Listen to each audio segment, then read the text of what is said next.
So, hello. I want to tell a story. I want to tell a story about Vermont.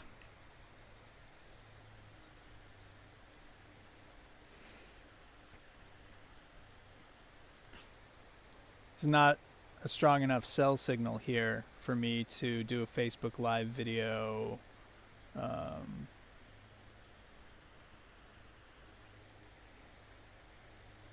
reliably. So, I am recording it, pre recording it with the intention of editing together a more interesting storytelling experience where you'll hear my voice and see some images and some videos playing over while hearing my voice. Right now, I'm sitting up a hill by a river. I've been coming to this river every day for the last week, hanging out naked all day, jumping in the water, laying in the sun on the rocks, walking barefoot through the forest, meeting people, and being alone. The last 2 nights I borrowed a tent from the fellow I've been staying with, and just been sleeping down here, waking up next to the river. I came up here to get away from the river sound so you could just hear my voice. There's not a lot of wind up here. The sun shines. Oh, how the sun shines down. The wind is moving. The phone is resting in a tree.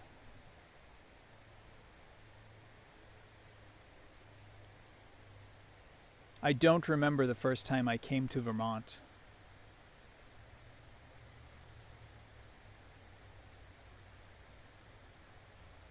I believe someone had taken me up here to this river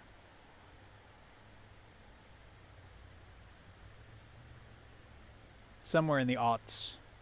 But I know that in 2007, I stayed in a town probably less than an hour away from here, south central, dismantling a house of a somewhat famous art critic who also taught art criticism. He hadn't been in the house for a long time. He had died. His family had gone crazy. His children, his offspring, they were both crazy. Dead.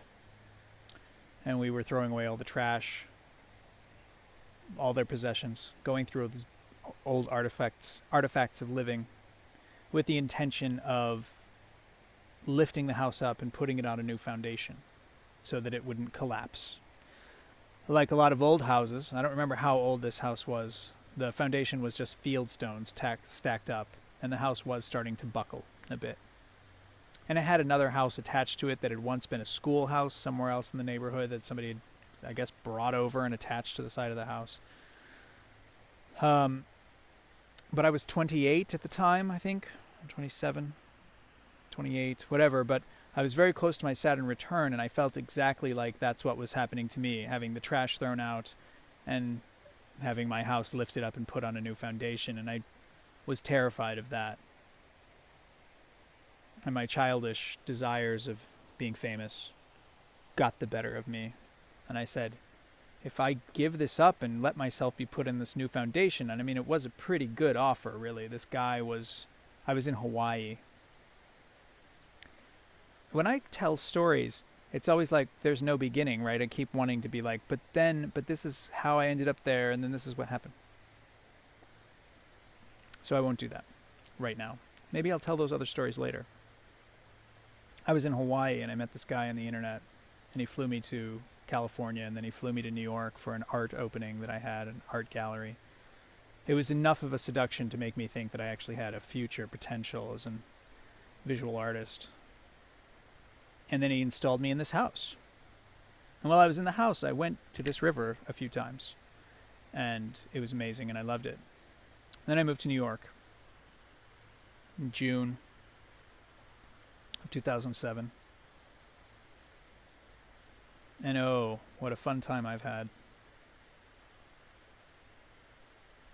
I hadn't been up here for a long time.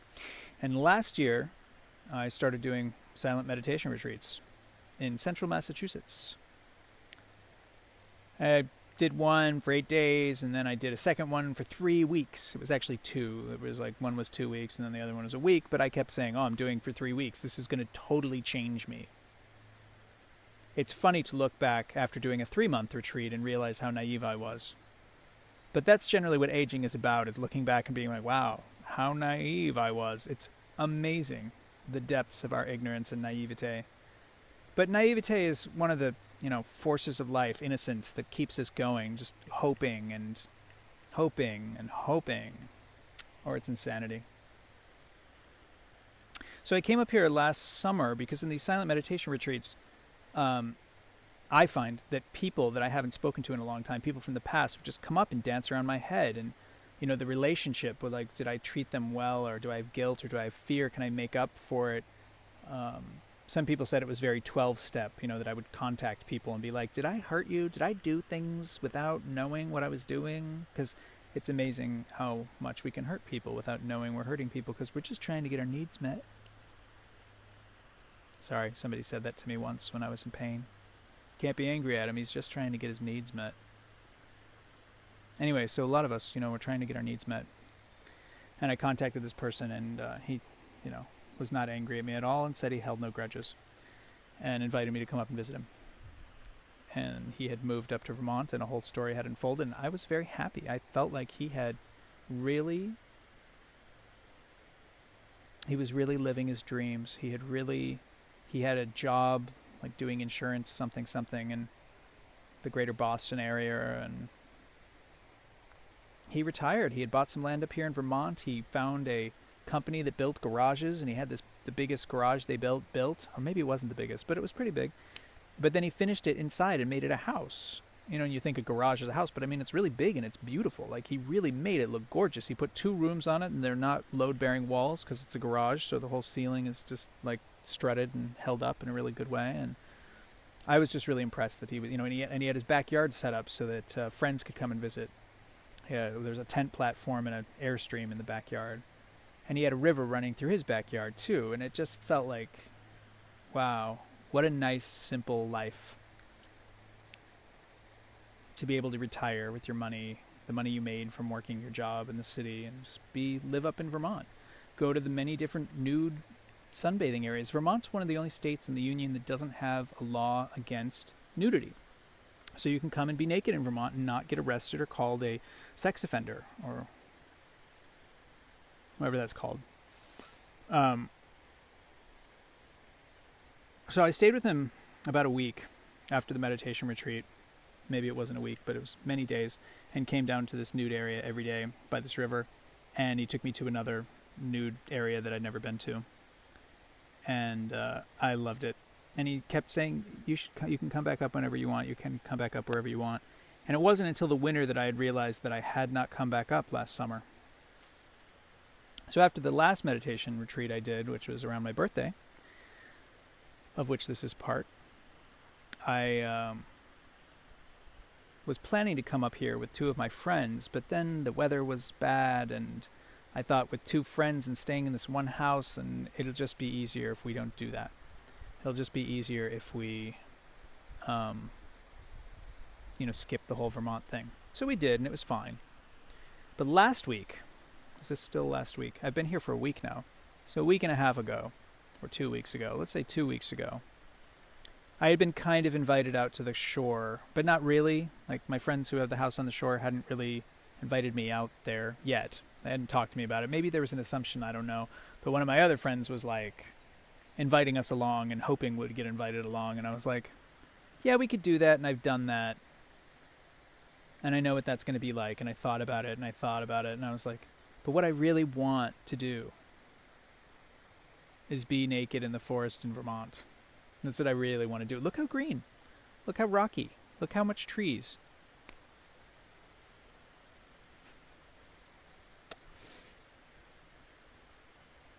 So I was trying to decide if I should go out to the shore or not. Should I stay in the city and try to make money? Fortunately, one of my massage clients and friends, friend massage client, friend of a friend massage client, he just sent me a text and he said, I got a room in the B&B up in Vermont, and I thought of you. And I very quickly invited myself along. And he said, of course you can come up and stay with me. So we drove up on Monday last week and stayed at this B&B, which is right next to this naked river area that I like being. And at the B&B, I would, before going to sleep at night, I would hang out in their hot tub. And then I would wake up in the morning and I'd hang out in the hot tub. And then when the sun hit the lawn, I would start walking around on the lawn and do some yoga naked and do some qigong naked. I'd go down by the pond and see the frogs and do some qigong and do some yoga naked in the sun in the morning. Get back in the hot tub if I want to take a shower, whatever. Walk in the forest naked. They had a nice trail behind their house. It's great, behind the bed and breakfast thing. But every day I came down here to this river area. 4th of July, it was crazy town. Lots of people. Had a good time. Met a lot of nice people. Served my fellow men.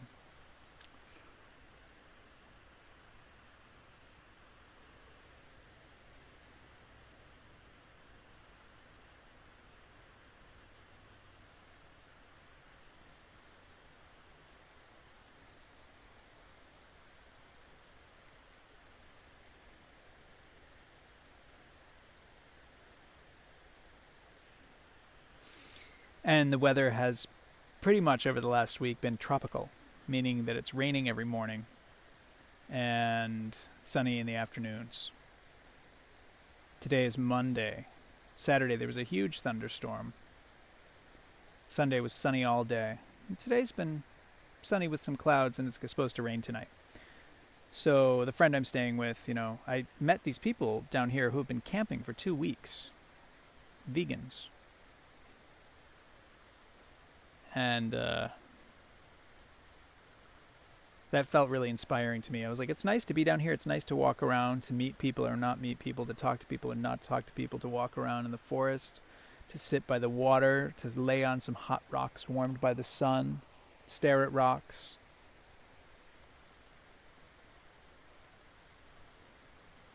And so I said to the friend I'm staying with, yeah, these guys camping down there, I'd really like to camp down there.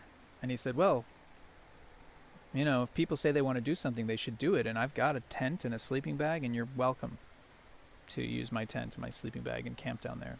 So Saturday after the rain, we had everything ready, and I came down here and waited for the ground to dry out a little and then set up the tent. And because the theme of these storytellings for this project is kind of about my mysticism and perhaps my naivete. This is the main part of the story, 13 minutes into the video. The rest was all preamble. So I set up the tent and start walking on trails I've never been on, go exploring, just hang out. I hadn't been meditating very much since my last meditation retreat, so, and I did some qigong and yoga at the B&B I was staying at, but hadn't really done any since then. I know I'd done some yoga maybe a little bit at the house I was staying at, just like 5 minutes of yoga, which still makes a big difference. And after I set up the tent and people were mostly gone, I sat and I meditated for a while. And I'd been meditating down here at the river a few times over the last week. And it was amazing to sit down right by the water where there's people around on a rock and just get into the present and not think and just feel and just be present, hear, feel, be present. Know what's happening.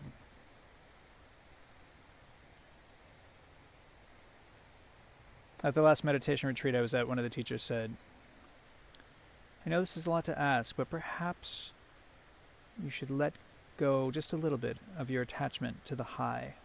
I get really high from meditation. I get really high from living. I get really high from the forest.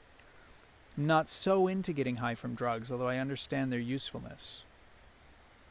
But I like I'm much more attracted to getting high from living and the things that bring me joy, the things that make us happy, make us wise, as one of my teachers said.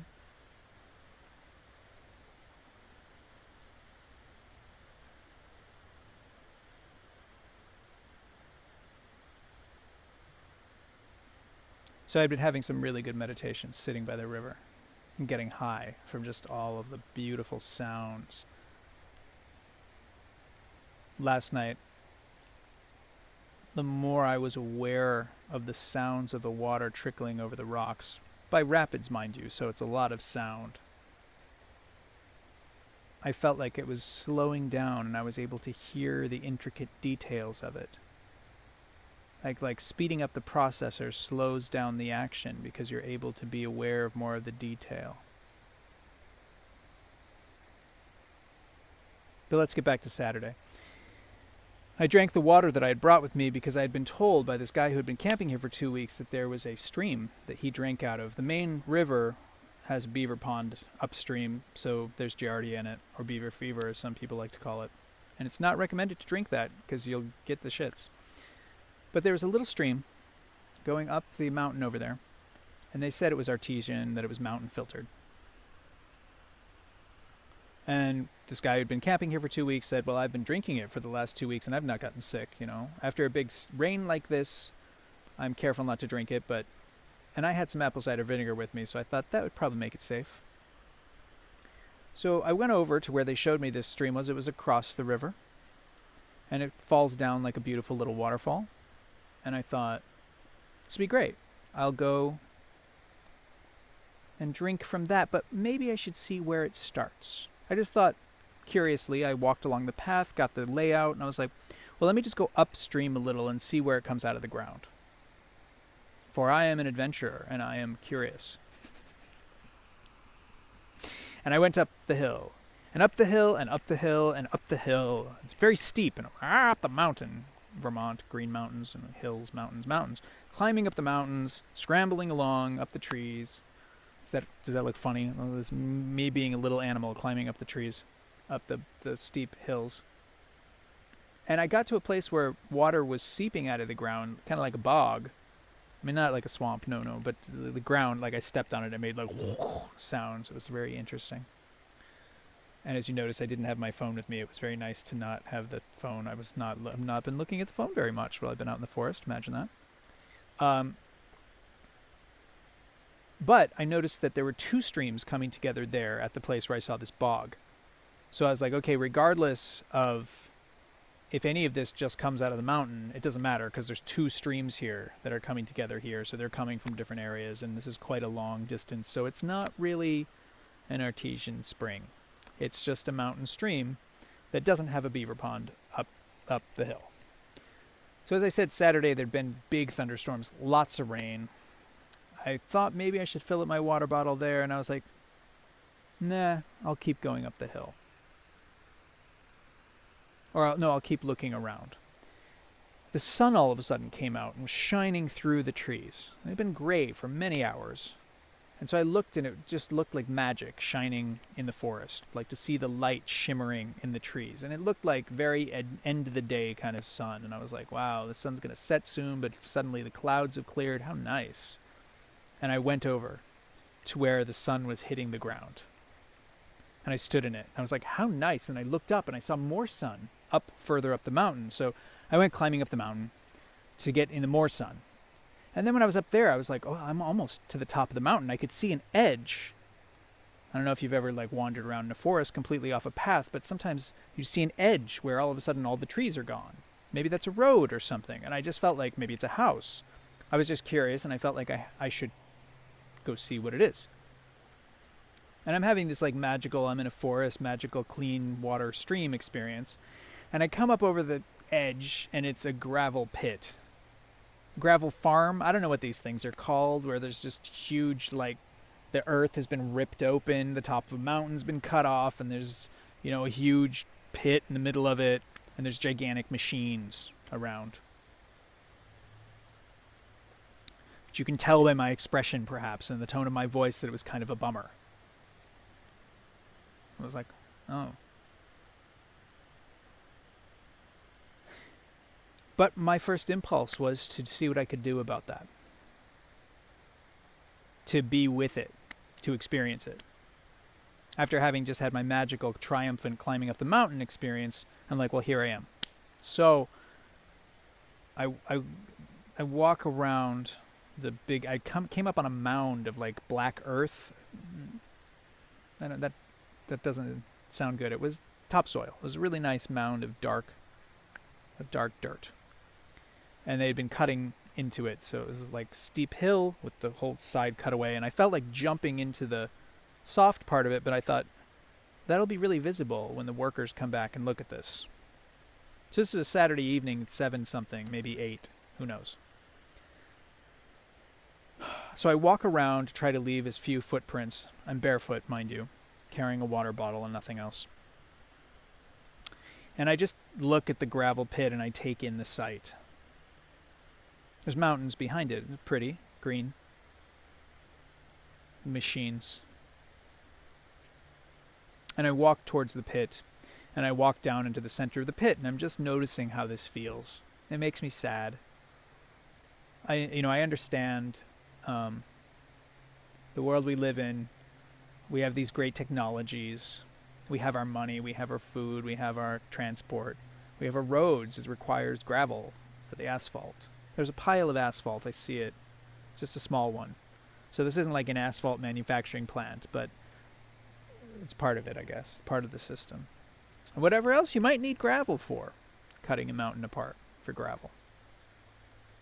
It's kind of funny to think, like, you see this big rock behind me and the trees, and you imagine if you just kill all of this and rip it up and take it somewhere else, that underneath it is just sand and dirt and gravel. Only the skin is alive, and the middle of it's just, what is it? Sand hills, sand castles. These huge machines. I was down in the bottom of the pit and saw an area that I could climb up that was like where erosion was happening.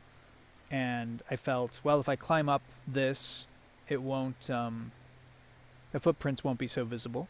So I climb up that, and then there was another little crevice, and I climbed up that, and I climbed to the top of the highest gravel mound that was there, and there was an equally, if not deeper, pit on the other side of it. And I saw my shadow, the sun behind me shining, my naked body, naked man shadow, with little distortions. I think the light of the trees or the light of the sun was already splitting through trees or clouds or something.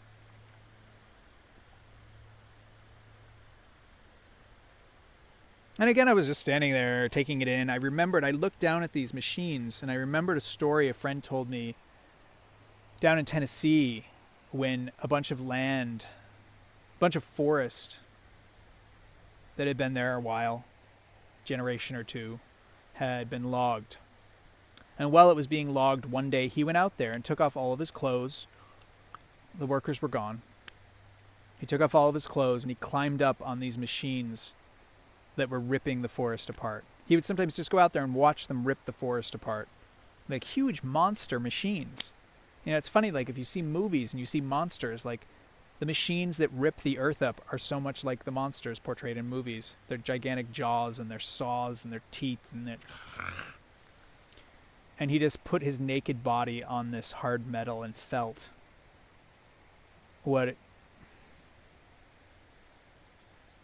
the hardness that rips apart the softness of the earth.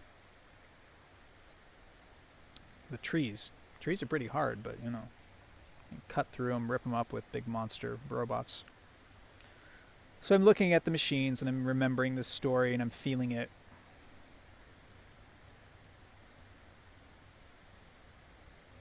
And I decided I could do some Qigong. I've been seeing a friend in the city who does energy healing. And one of the last sessions I had with him, he said, no more all or none. You have to stop with the extremes. Most of my life I've had a bit of a messiah complex. People call me Jesus all the time. I don't want that. It's better than Charles Manson. which somebody called me recently. Everybody says down there they call you Jesus, but I think you look more like Charles Manson. I'm like, you're not winning any favors with me. Thanks, though, for defending me against the Jesus crowd. I'm older than Jesus now. Jesus didn't live long enough to get gray in his beard. Anyway,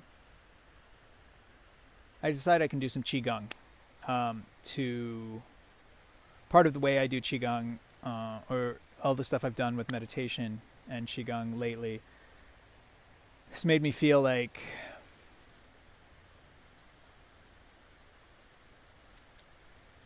that whenever I'm meditating, in Buddhism there's no self, so part of the way that you start or end or an idea you hold throughout the meditation is that you're doing this for all beings, because the only awareness that there is the awareness everything has, and it's in a localized experience in each of us, but it's the same experience, the same awareness that all things have.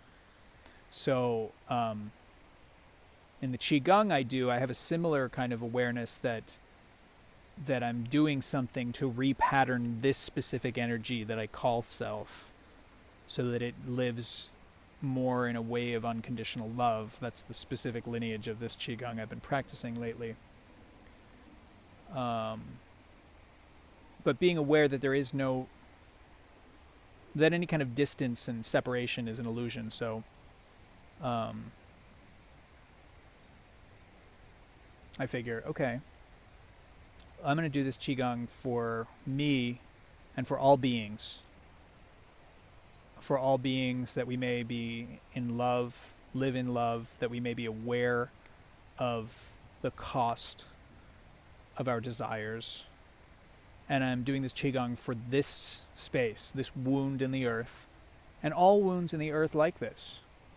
There's countless wounds in the earth like this, all the mines across the world, and all the sand pits and tar sands and etc.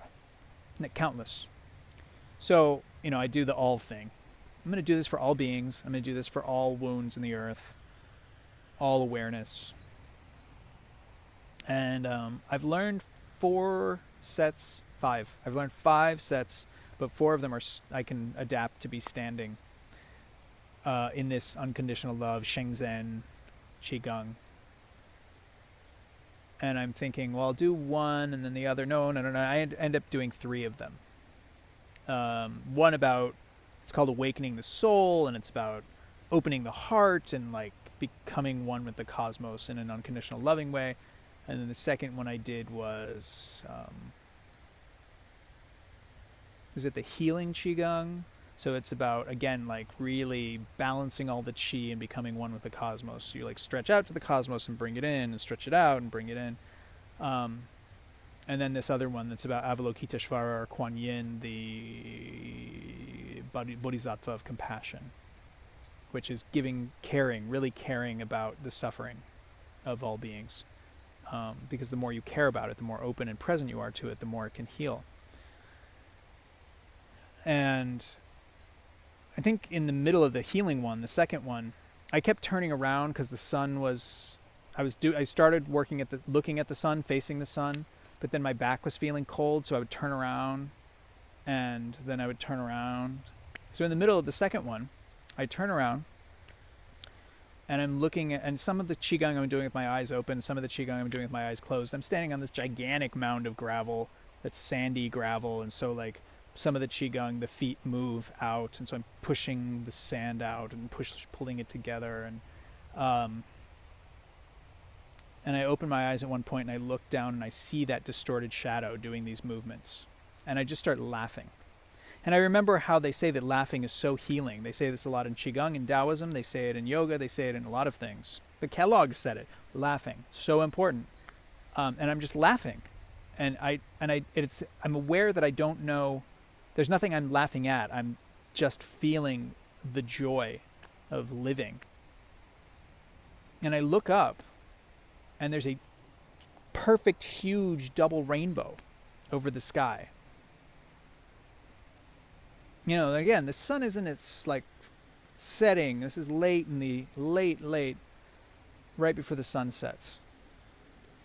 and there's still rain clouds over the mountains I can see. And so there's like this texture, this gray undulation, and this beautiful rainbow, and the colors are kind of shimmering.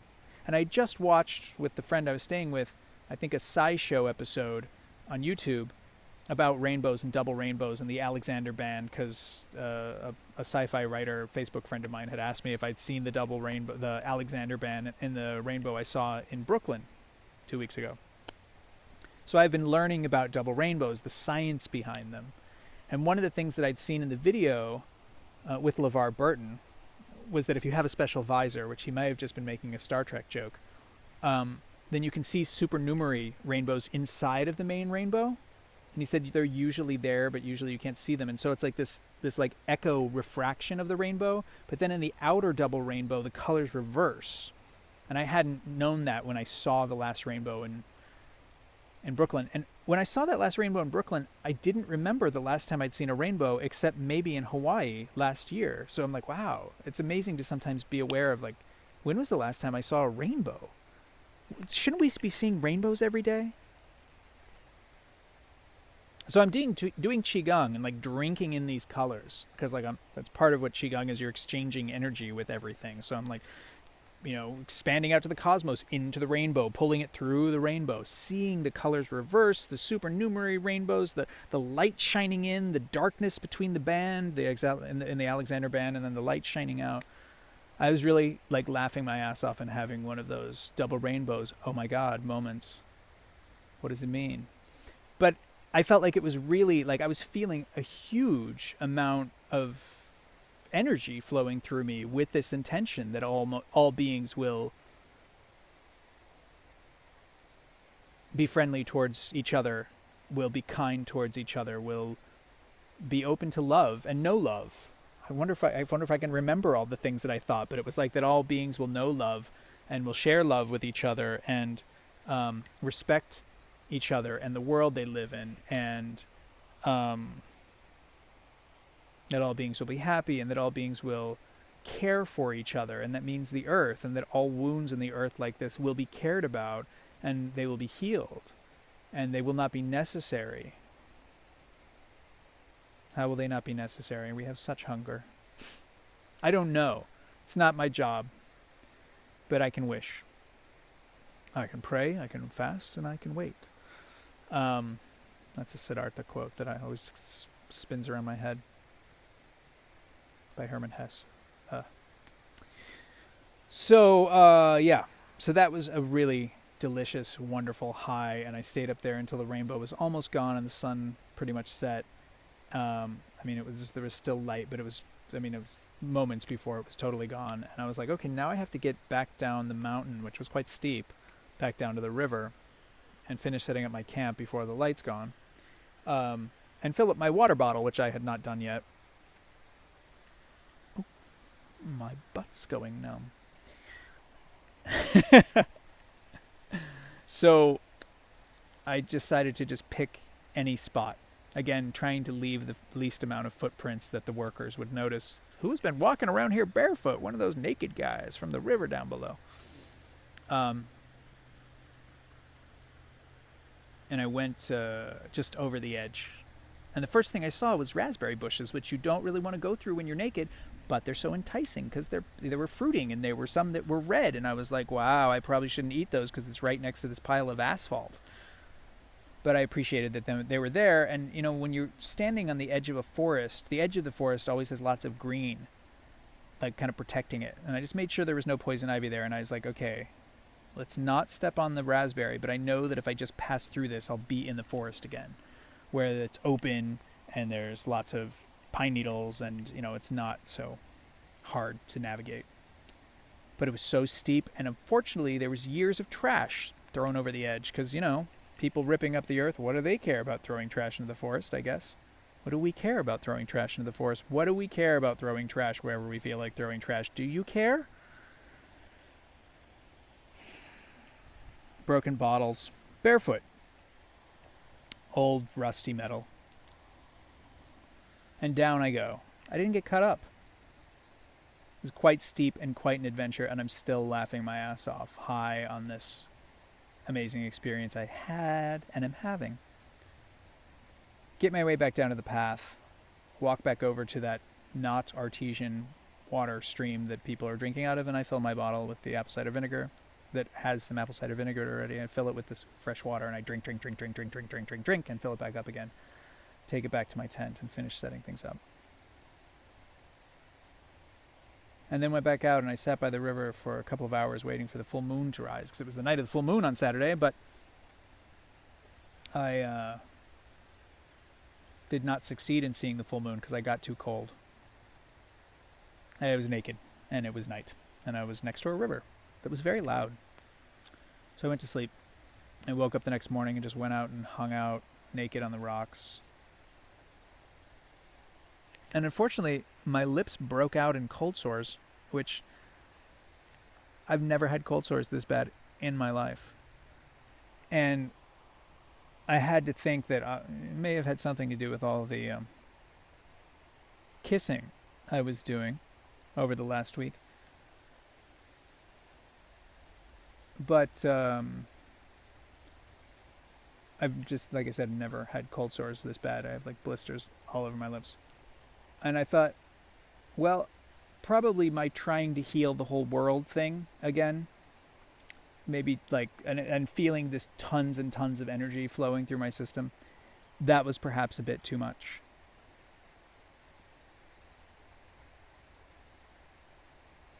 I'm so drawn to a bit too much.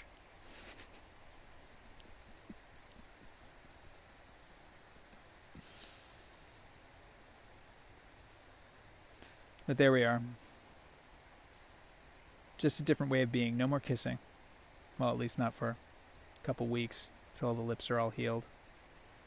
I'm going to a Qigong festival next weekend, though. Pretty excited about that. Kissing. Qigong. Save nature. Humanity. So Vermont, yeah. I gave a massage here while I was down by the river. Somebody found me on Scruff and wanted a massage, and he was like, man, you should just set up a tent here and stay all summer. You could make a killing. I was like, I don't know if I can make a killing, but I could probably make a living. Talked to some people who were like, yeah, you'd be a really good nurse, which is 10 years ago what brought me to Vermont, was what their intention was for me to be a nurse. And it's very seductive to make triple figures every year, because I don't make triple figures every year. I make double figures, but not very many of them. I don't make a lot of money, and I often say to people that I don't prioritize money, and that it is not that I actually try to make as little money as possible. I sometimes feel like I'm wringing money out of people because I do massage for a living, so it's kind of like, going through the bodies and like pushing out the quarters. I don't know, because it's all specific effort that results in me getting money.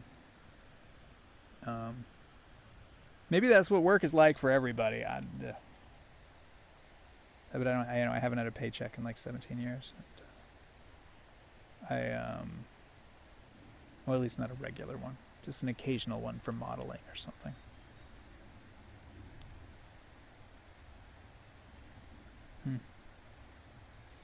So yeah, this trip to Vermont's been interesting, because I've been like, yeah, I could just live in the forest all summer giving massages naked by a river and going into town every once in a while when I need some food. More food. And one of the guys told me that you can just walk along the river and go over the hill, and there's a farm, so you can buy fresh fruits and lettuce and stuff. Organic. It's really possible.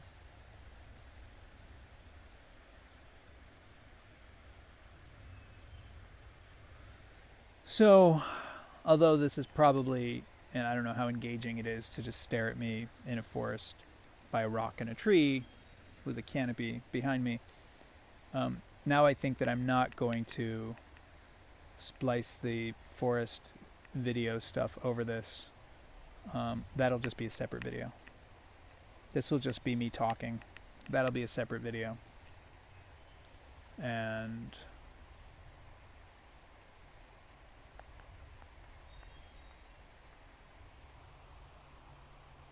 maybe I'll narrate a little bit over it.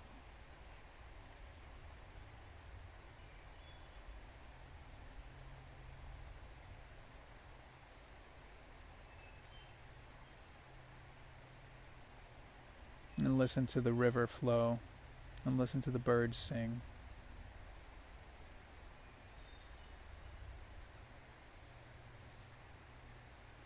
And so very grateful I got to be up here for a week this year. I hope you have a beautiful summer. I hope you get to spend time naked out in nature, not having to kill things to do it.